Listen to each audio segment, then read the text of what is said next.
สวัสดีครับสำหรับวิดีโอตัวนี้ผมจะมาสอนการปั้นงานใน Boolean Workflow ซึ่งการทำงานบน Boolean Workflow นี้จะมีความแตกต่างจาก Subd Workflow เป็นอย่างมากทั้งการวางแผนการใช้ Modifier หรือแม้กระทั่งเรื่องของ Shading ก็ตามโดยผมจะอธิบายแยกเป็นหัวข้อให้ฟังกันนะครับอันดับแรกที่ต้องพูดเลยก็คือการใช้แอดออนต่างๆในโปรแกรม Blender เพื่อให้ Boolean Workflow ของเรามีประสิทธิภาพมากขึ้น ซึ่งแอดออนที่ผมแนะนำให้ใช้มีอยู่ 4 ตัวด้วยกันคือ HardOps Box Cutter Mesh Machine และ Machine Tools นะครับแอดออนเหล่านี้ถูกออกแบบมาสำหรับงานประเภท Hard Surface โดยเฉพาะและยังเจาะจงให้ใช้กับ Boolean Workflow ได้เต็มรูปแบบเพื่อให้การทำงานของเราสะดวกรวดเร็วมากยิ่งขึ้นถึงแม้เราจะสามารถทำงานบน Boolean Workflow แบบไม่ใช้แอดออนได้แต่ว่ามันก็จะไม่ดีเท่ากับการใช้แอดออนนะครับเวลาเราขึ้นงานใน Subd Workflow เราต้องวางแผนการขึ้น Topology เพื่อให้ใช้งานกับ Subd Modifier ได้ฉะนั้นเรื่องของ Edge Flow Edge Distribution และ Support Edge จึงมีความสำคัญมากแต่ถ้าหากเป็น Boolean Workflow แล้วเรื่องทั้งหมดที่ผมกล่าวมาข้างต้นจะถูกตัดทิ้งออกไปหมดเลยนะครับเพราะว่า Boolean Workflow จะคล้ายกับการขึ้นงานในโปรแกรม CAD ที่ไม่มีเรื่องของ Topology เข้ามาเกี่ยวข้องเพียงแค่เราต้องจัดการกับปัญหา Shading ใน Workflow นี้เท่านั้นอีกเรื่องหนึ่งที่ต้องจำไว้เสมอคือ Boolean Workflow จะเหมาะกับงานประเภท Concept Design ที่ไม่มีการ deform ของตัวแบบหรือเป็นงาน Hard Surface ที่ตัว Geometry ไม่ได้มีการบิดรูปทรงไปมานะครับแบบที่ผมกำลังปั้นให้ดูในวิดีโอตัวนี้ผมจะเริ่มต้นด้วยการใช้ Add-on Box Cutter ในการรวมตัดหรือว่าสร้างรูปทรงต่างๆเข้าด้วยกันนะครับซึ่ง Box Cutter จะสามารถใช้คำสั่งเหล่านี้ได้ด้วยการลากเมาส์จาก Viewport มันจะแตกต่างจากการใช้ Boolean ในโปรแกรม Blender ปกติที่เราจะต้องสร้าง Object ขึ้นมาทีละชิ้นแล้วก็นำมาวางทับซ้อนกันแล้วก็ค่อยใช้ Boolean Modifier เป็นลำดับสุดท้ายในการสร้างเอฟเฟกต์การตัดหรือการรวมนะครับแต่ตัว Broadcaster เขาจะลดขั้นตอนที่ยุ่งยากพวกนี้รวมไปถึงเพิ่มความรวดเร็วในการบูลีนช่วยให้เราสามารถปล่อยไอเดียออกมาได้แบบว่าลื่นไหลจะไม่ต้องคิดว่าเราต้องเอาตัวเนี้ยมาทับตัวนี้ยังไงนะครับแล้วก็เวลาเราผนวกแอดออนตัวนี้กับ HardOps ซึ่งมันเป็น1แอดออนของค่ายเดียวกันนะครับก็จะช่วยให้การเพิ่ม Sharpen แล้วก็ Bevel รวมไปถึง Modifier อื่นๆได้รวดเร็วมากยิ่งขึ้นต่อมา Add-on Mesh Machine ตัวนี้จะเป็น Add-on สำหรับการแก้ไข Geometry ของงาน Boolean Workflow อาทิพวกลบการปรับการสร้าง Bevel และการสร้าง Chamfer อีกทั้งตัวเนี้ยสามารถแก้ไข Shading ได้อีกด้วยนะครับและ Machine Tools จะเป็นการเปลี่ยนแปลงพวกการเข้าพายเมนูการเข้าช็อตคัทต่างๆของ Blender ปกติให้สะดวกรวดเร็วมากยิ่งขึ้นซึ่งแอดออนทั้ง4ตัวผมมีทำวิดีโอสอนการใช้งานระบบไว้ตรงช่อง description ด้านล่างแล้วนะครับ สิ่งที่เราจะขาดไปไม่ได้เลยก็คือการใช้ภาพ reference เพื่อนำไอเดียหรือว่าจับจุดสิ่งที่น่าสนใจของภาพพวกนั้นน่ะนำมาปรับใช้กับงานของเราเองซึ่งหัวใจหลักเราจะไม่ใช้การ Copy ตามต้นฉบับ 100%นะครับแต่เป็นการสังเกตส่วนประกอบต่างๆของงานอาทิกลไกฟังก์ชัน ช่วยให้การขึ้นงานใน Boolean Workflow ของเราจะมีแบบแผนมากขึ้นกว่าเดิมนะครับการใช้ Sharpen และ Bevel ของ HardOps นะครับ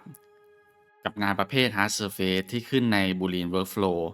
เราจะใช้2คำสั่งนี้เป็นหลักเริ่มต้นจากคำสั่ง Sharpen ที่ผมจะใช้ผ่าน HardOps เป็นการกำหนดว่า Edge ที่มีองศาเกินตามที่เราระบุใน Setting นะครับจะถูก Mark Sharp เอาไว้โดยอัตโนมัติทั้งหมดเพื่อให้ Shading ของงานออกมาถูกต้องหมายความว่าตรงส่วนที่เรา Mark ไว้เนี่ยมันจะ break ไว้ว่าตัวนี้จะเป็น Flat Surface นะครับและคำสั่ง Sharpen ของ Hard Ops เนี่ยเขาจะทำการ Shade Auto Smooth ให้ออโต้ปิดท้ายด้วยทุกครั้งนะครับเมื่อเราใช้คำสั่ง Sharpen เสร็จเรียบร้อยแล้วก็ต้องตามด้วยคำสั่ง Bevel ซึ่งก็จะใช้ผ่าน Hard Ops เช่นเดียวกันเพื่อสร้าง Edge Highlight นะครับช่วยให้งาน Hard Surface ของเราออกมาดูดีมากยิ่งขึ้นซึ่งตัว Art On เองก็จะเรียงลำดับ Modifier ให้เราอัตโนมัติเช่นเดียวกันอย่างไรก็ตามนะครับการเพิ่ม Bevel อาจเกิดปัญหาตามมาได้อีกด้วยนะครับปัญหาที่สามารถเกิดขึ้นได้ง่ายก็คือบริเวณที่มีพื้นที่ขนาดเล็กมากและ Edge อยู่ชิดกันการเพิ่ม Bevel Modifier ลงไปจะเกิดปัญหาการ Overlapping ได้นะครับฉะนั้นเราต้องไปที่ตัว Modifier แล้วก็ปรับขนาดของ Bevel ซึ่งผมแนะนำให้ตั้งประมาณ 0.003 ถึง 0.005 แล้วก็ค่า Segment ปล่อยไว้ที่ 3 เหมือนเดิมก็จะเพียงพอแล้วสำหรับการทำ Edge Highlight นะครับแต่ในบางกรณี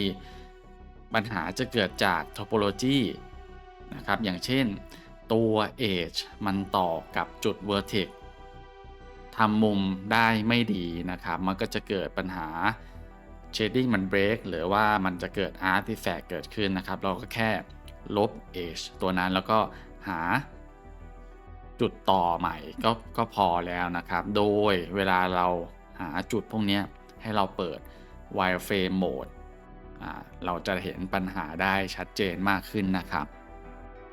นอกเหนือจากการ Mark Sharp ตรง Edge ที่เราต้องการให้มีความคมเพื่อให้ Shading ออกมาถูกต้องแล้วนะครับเรายังสามารถใช้ Weighted Normal Modifier ได้เพื่อควบคุมหรือแก้ปัญหา Shading ในบางจุดที่เรา Mark Sharp ทำออกมาได้ไม่ดีนะครับอย่างไรก็ตามตัว Modifier นี้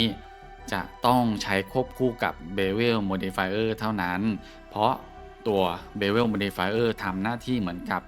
Boundary Polygon นะครับเป็นตัวควบคุมการเบลนด์ของ Shading ระหว่าง Polygon ตามมุมนะครับแต่เราเพิ่ม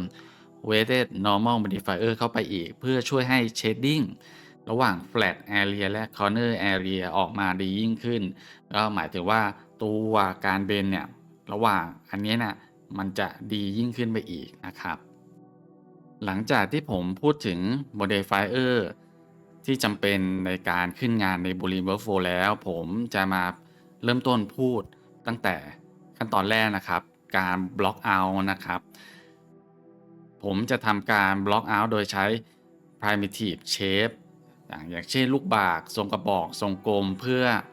ให้เห็นภาพรวมคร่าวๆของตัวแบบก็คือเราเอาเชฟพวกนี้มาวางเอาไว้คร่าวๆนะครับจัดตำแหน่งไม่ต้องเป๊ะนะครับจากนั้นเราก็ใช้บูลีนนะครับเพื่อตัดแต่งให้เหลือเพียงแค่ส่วนที่ต้องการเมื่อได้รูปทรงหลักขึ้นมาแล้วเราอันดับต่อมาเราก็จะเพิ่มรายละเอียดเบื้องต้นตั้งแต่ฟังก์ชันการใช้งานกลไกการเปิดปิดจนได้คอนเซปต์ของตัวแบบที่จะนำไปพัฒนาต่อนะครับแล้วก็ระดับต่อมาก็จะเป็นเรื่องของการ parting นะครับหมายความว่าเราจะค่อยๆแยกส่วนนะครับตัวแรกอันดับแรกมันจะมีแค่ชิ้นงานหลัก